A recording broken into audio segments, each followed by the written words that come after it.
नमस्कार और स्वागत है। आज हम एक बहुत ही दिलचस्प जीवनी के कुछ हिस्सों पर बात करने वाले हैं। इसका नाम है आरव की चमकदार यात्रा, लैंप पोस्ट से विरासत तक। और इसकी शुरुआत एक ऐसी तस्वीर से होती है जो शायद हम सब ने कहीं ना कहीं देखी होगी। एक लड़का है सड़क के किनारे और वो लैंप पोस्ट की पीली रोशनी में झुका हुआ पढ़ रहा है। आज हमारा मकसद सिर्फ इस कहानी को दोहराना नहीं है, बल्कि इसके उन पहलुओं को कुरेदना है जो पहली नज़र में शायद छूट जाते हैं। हम ये समझेंगे कि कैसे एक बच्चा जिसे समाज ने हर कदम पर पीछे धकेलने की कोशिश की, दुनिया के सबसे बड़े मंच तक पहुंच गया। तो किरदार है आरव, एक छोटा सा गुमनाम सा गांव। पिता खेतों में मजदूरी करते थे और माँ घरों में काम करती थी। बस 2 वक्त की रोटी का जुगाड़ हो जाए वही बहुत था। जीवनी में इस बात पर काफी जोर है कि गांव में लोग उसे उसके नाम से कम जानते थे और गरीब का बेटा कहकर ज्यादा पहचानते थे।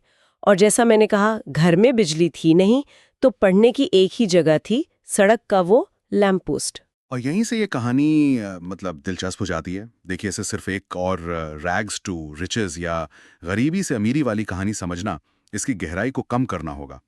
ये असल में इस बात का विश्लेषण है कि समाज जो लेबल हम पर चिपका देता है ना, जैसे गरीब का बेटा, ये कैसे काम करते हैं।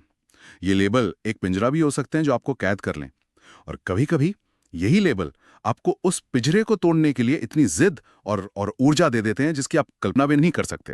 ये बहुत दिलचस्प बात है। और शायद यही ऊर्जा उसकी जिज्ञासा से आती थी। वो बचपन से ऐसे सवाल पूछता था जो गांव वालों को बड़े अजीब लगते थे। तारे क्यों टिमटिमाते हैं, आसमान नीला ही क्यों है? और जवाब में क्या मिलता था? हंसी।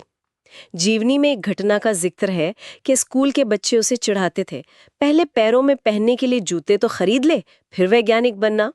लेकिन एक मिनट, यहाँ एक बात लिखी है जो चौंकाती है। उसके अपने मास्टर जी ने उससे कहा था, बेटा अपनी औकात में रहो। ये तो बहुत ही चुभने वाली बात है। उस उम्र के बच्चे पर इसका क्या असर हुआ होगा? असर तो बहुत गहरा हुआ होगा। सोचिए, जिस इंसान से आप मार्गदर्शन की उम्मीद करते हैं वही आपके सपनों पर सवाल उठा दे। लेकिन यहाँ एक मनोवैज्ञानिक पैटर्न दिखता है जिसे हम क्या कहते हैं, रिएक्टिव मोटिवेशन कह सकते हैं। आरव ने इन तानों को अपनी कमजोरी नहीं बनने दिया। जीवनी बताती है कि हर ताने के बाद वो दोगुनी मेहनत से पढ़ता था। उसकी जिद और पक्की हो जाती थी। एक तरह से जो लोग उसे गिराना चाहते थे वो अनजाने में उसे और ऊपर उठने की वजह दे रहे थे। और देखिए, जब स्कूल और समाज ने उसके सवालों को दबाने की कोशिश की तो उसने अपनी एक अलग दुनिया बना ली। स्रोत में लिखा है कि वो कबाड़ से चीजें जमा करता था, पुरानी बैटरी, टूटे तार, और उनसे छोटे छोटे प्रयोग करता था। मतलब उसका अपना एक छोटा सा लैब था बिल्कुल। जहां कोई उसे औकात याद दिलाने वाला नहीं था। और शायद इसी छोटे से लैब ने उसे कहानी के सबसे बड़े मोड़ तक पहुंचाया, जिला स्तर की विज्ञान प्रतियोगिता।